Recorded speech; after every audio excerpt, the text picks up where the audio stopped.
Out of 11 series across all three formats, Boucher's team have won only 3 times. The Proteas haven't won a T20 series under Boucher's watch, losing all 5 series in the shortest format. We're going to be talking about all of this.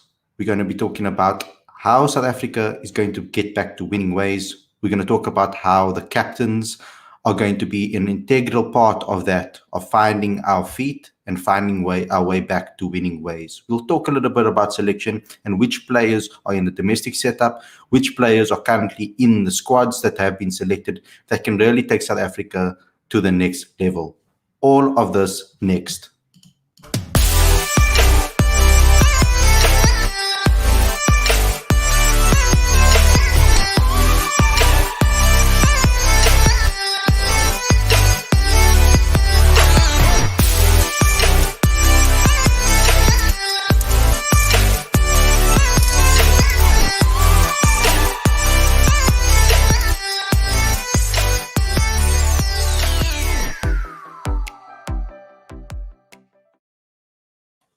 Hey guys, welcome to Cricket Fanatics Magazine. This is your daily show. I'm your host Khalid and this is the show where we talk about all the major talking points in South African cricket.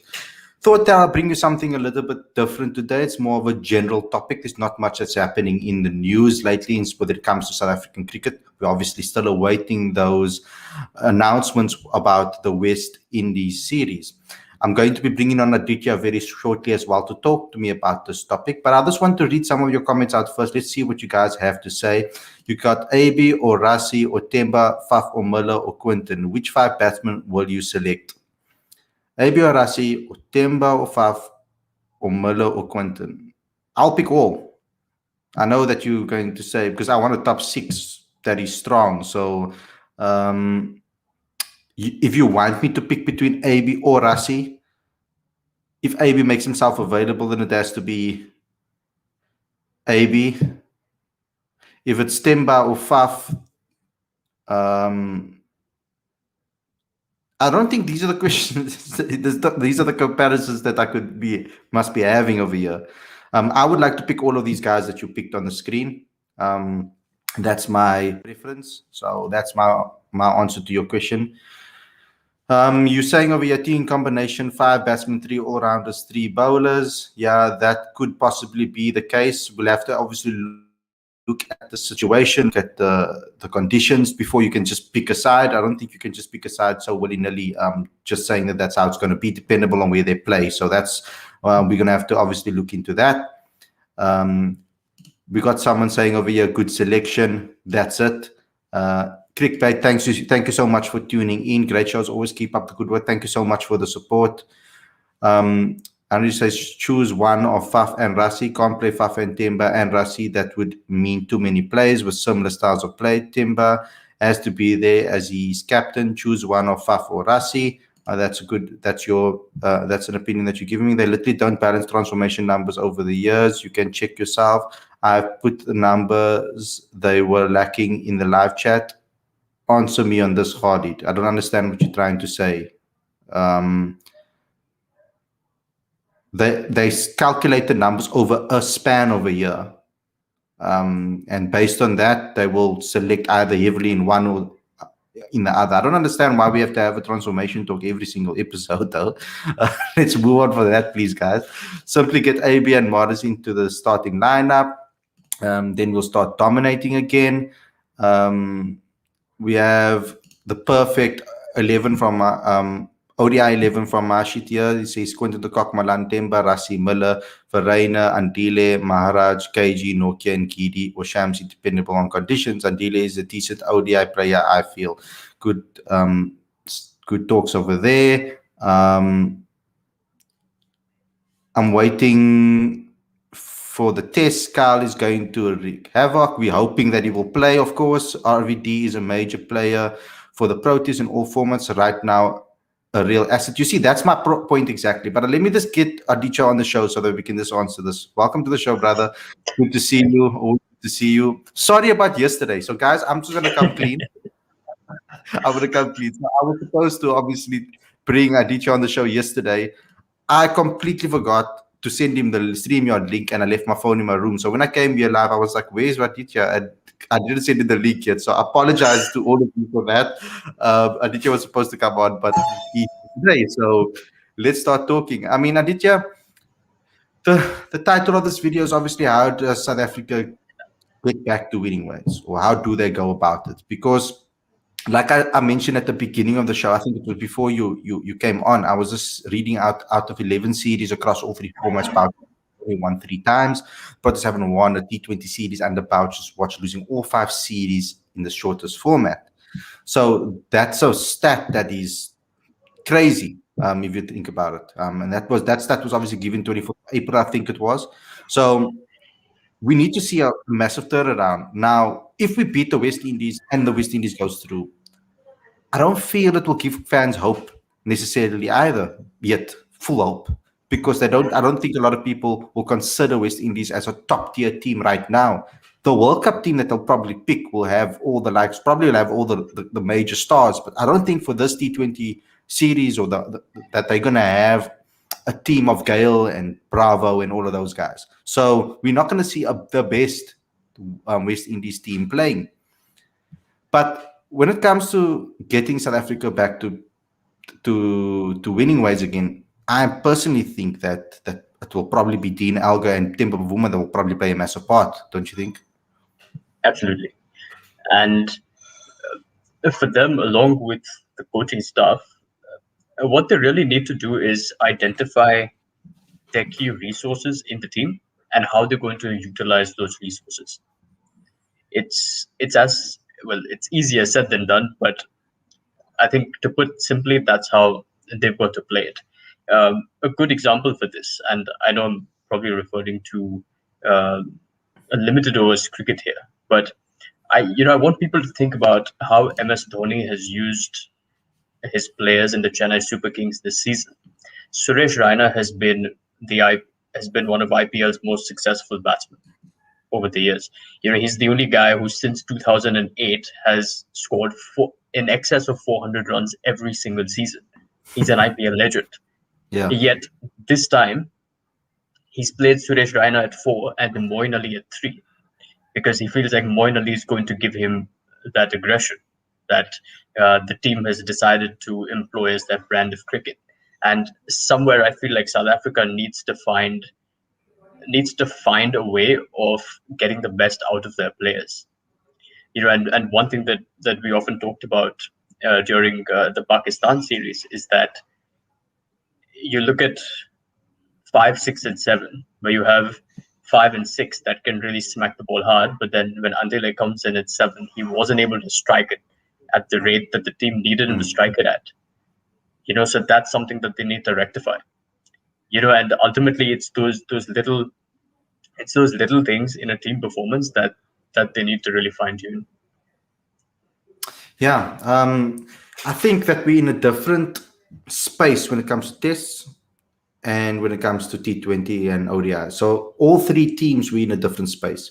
T20, we kind of have to pick our best players currently to win the World Cup. That should be the mindset from the get-go. They need to pick the best 11 that they can put on that field so that we can win the World Cup. And I hope that they do that, because I do think that we can be not necessarily meet an ideological idea of what the transformation target should be, but I think that if we pick on form, we will have players of color in the team automatically. If we pick the players that are best. And so in that case, I think we have enough players within the setup that we can take in a squad that we can pick our best players according to the tournament on the day for what we need for the conditions. And I think they need to approach the World Cup in that way. I think they need to not think about the political side of things. Take a squad that is rich with talent, and if they do so, we will have the best players. For example, Lizard Williams should be in the squad. That's already one of your players of color in the team that should be there, that should be playing.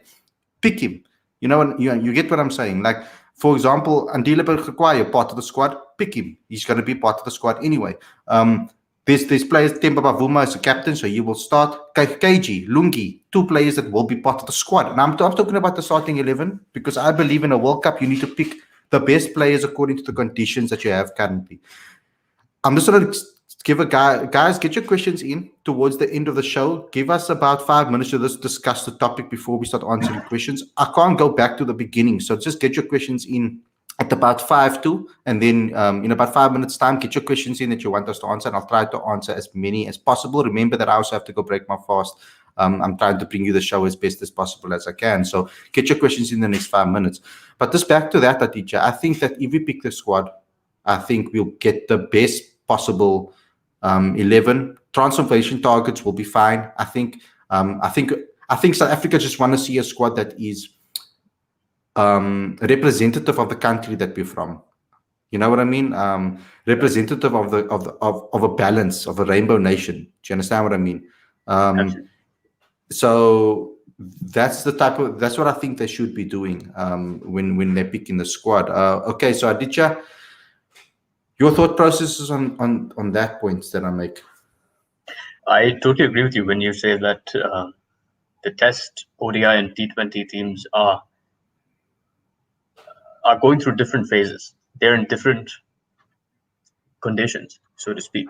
Even though the last Test series against Pakistan didn't really go South Africa's way, but we can highlight a bunch of positives that came out of that Test series, and hopefully, as Dean Elgar had stated in a press conference that he'd given when he was appointed captain, that this is a very important period. This off-season is a very important period for the Test team to really get a sense of how they want to play, who they have at their disposal to do the job for the team. And I think this West Indies series will be very important for them just to get that confidence back. Ultimately, look, everyone in international cricket, let's not forget, West Indies has beaten England in West Indies, and England is considered to be a top Test team. So I don't think Dean Elgar and the management will take the West Indies lightly, but I do think that if they're able to win the series comprehensively, it's going to be a massive boost in confidence for the team. Ultimately, no matter who you play, you score hundreds, that's going to do you a world of good. You're going to sleep better at night. Simple as that. And if South Africa can pull that off in this series, it's going to be really helpful because they're going to need that confidence against India when the South African summer starts. With respect to the T20 and ODI team, I think the white ball teams are just going to have to focus on the T20 World Cup coming up and find ways to really get into form and get that confidence. But I think ultimately, to put it simply, selection is going to be a major factor. Role clarity is going to be incredibly important, and then I think ultimately it's about execution. So, we have, looking at the best 20 players in the country, they can definitely be very competitive against the West Indies, Ireland, and the World Cup. Guys, just a note to the comment section. I might need to get an administrator over here. If you're going to spam the comments, I'm just going to ban you from the channel, because you need to make the chat at least very easy for people to enjoy it, and spamming the same question over and over again. If you want your question to be seen, then get a super chat, because we're trying to have a conversation over here where we can talk to each other. I can't be looking at the chat the entire time. Pay for a super chat if you want your question desperately to be seen, but don't spam the chat. Don't make it bad for other people that are trying to enjoy and have a conversation in the chat, please. Thank you, Ashit, for the interest. We will be talking about. We'll try to do it on one of the other shows. It's an interesting point. Aditya, just take a note of this question. And then we can maybe discuss it. How we're going to do it? Maybe with a bigger panel. Maybe it will be an interesting task to do. Thank you for the question. Let's get into some of the fan questions over here. The ones that I can see at the bottom here, I won't be able to get to all of them. Dex says it will be so good to see AB and Rassie play together. They've never played together before. I would love to see that as well. I really think that they can fit both of them in the team. You can't not pick Rassie van der Dussen at the moment, man. He's our best player. It's like, gee whiz, man. It doesn't make sense to do that, at all to me. If it was for someone that wasn't informed, then I completely get it. But for Rassie van der Dussen, is just unbelievable at the moment in all formats for South Africa. So I don't see how he can be dropped. Khalid and Aditya, pick your playing 11 for the World Cup. No ifs and buts. Directly playing 11 South Africa should play. Okay, look here. We're gonna do a playing 11. There's no point in us picking 11 for the World Cup right now, Aditya. I don't think. Me personally, that's my opinion, because it's too far 100%. Out. There's still 3 series to go before we start seeing players. We do have no clue who they're going to put in the team, who they're going to take, which guys are going to get new opportunities. We have absolutely no idea. There's so much cricket to be played still. So I think a World Cup selection team, maybe not. We will pick our 11s for each series. So you guys will have a full show. We have a full panel. We'll pick a series. We'll have a review show. We'll try to get the West Indies guys on here as well from the Caribbean podcast. We'll try to do a show with them as well. I've been in contact with them. So hopefully they say yes to the dates that are available. When we get the dates for the West Indies, we will bring you West Indies content. We've been consistent when it comes to every single series that South Africa's played in. So we won't leave you guys behind when it comes to content. We will produce as much content as we possibly can to please you guys. So thanks a lot for the suggestions. Dwayne, Morris, Linda is better than Andile. Personally, I'm going to answer this first, and then Aditya, you can go after. But personally, I think they're all different players. You guys are comparing apples with pears here and bananas. Dwayne Pretorius is more of a batting all-rounder for me. I think personally, he's not as good as a bowler as he is a batsman, and you'll see that in domestic cricket and for his Zanzi teams. Morris is more, for me, a bowling all-rounder.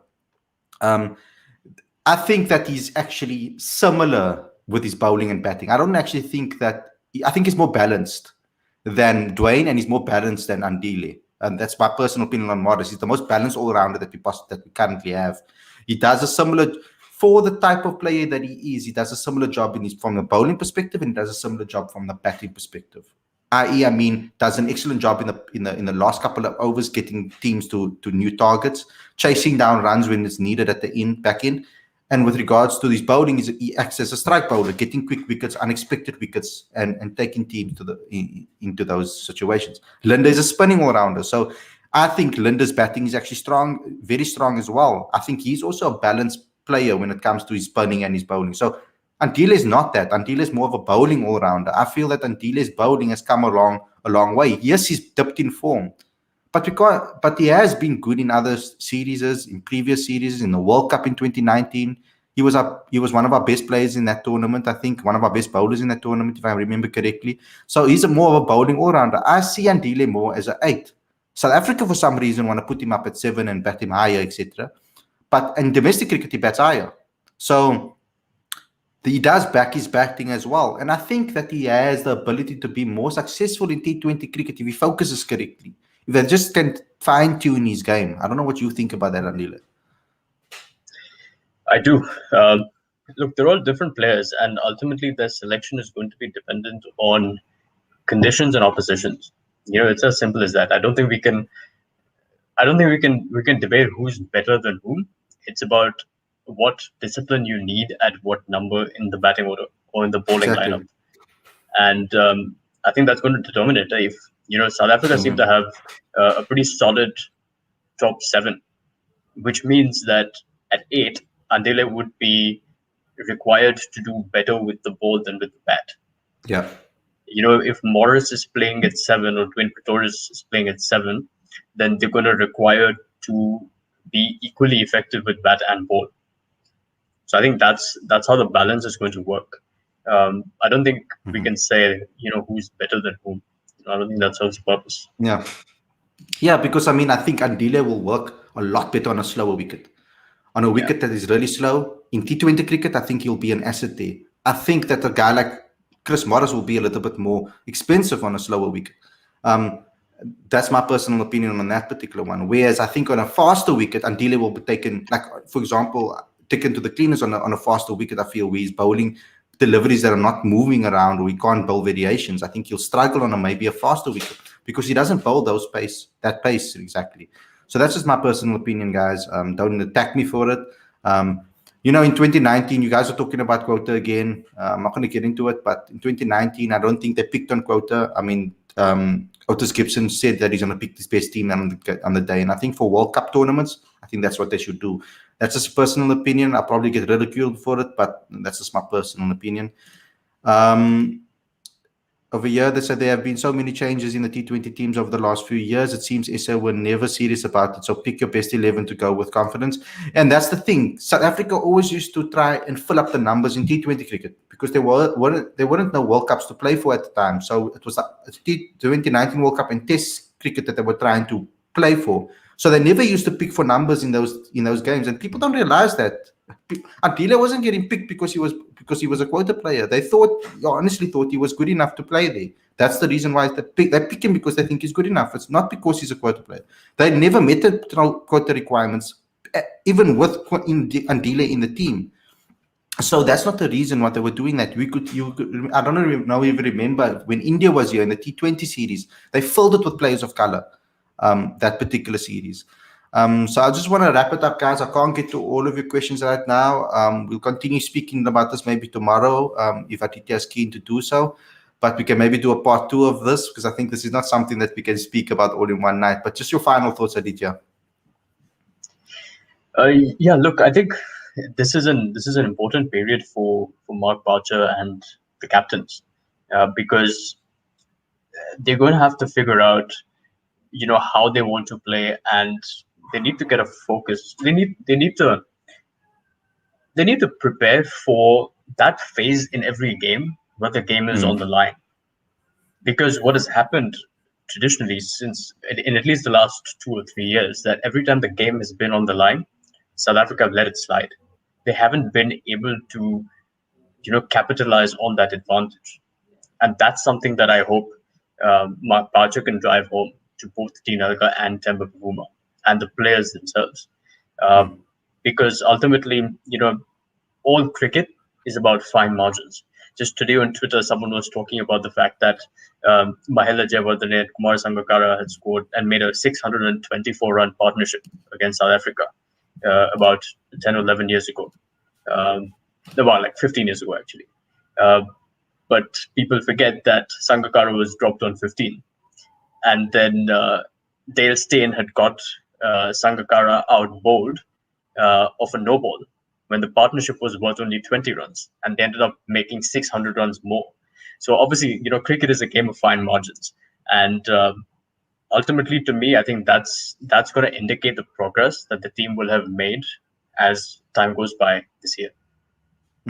So Texas says, I don't have a problem with quota, but I think that the number of colored players or players of color has to be in the lineup is too high. He says 3 players of color is good enough. I do think that maybe they should reduce it a little bit. I think it's too quickly, that they wanted to speed up things too quickly, I feel. I think domestic cricket is fine right now. I think they can maybe reduce it by maybe 1 or 2, just to make sure that they get the best out of the 11s, etc. Because we're producing players of color now to be able to be picked on merit. So we need to create more, of course. We need to produce a lot more players of color in the country. And that's why maybe that's a very good point. So thanks a lot for the super chat over here, Dex. And thanks a lot to everybody for tuning in. I would love to talk about this again tomorrow. Maybe we'll do a part 2. And thanks a lot to DJ for coming on the show. We will see you guys again tomorrow with another daily show. Take care, everybody.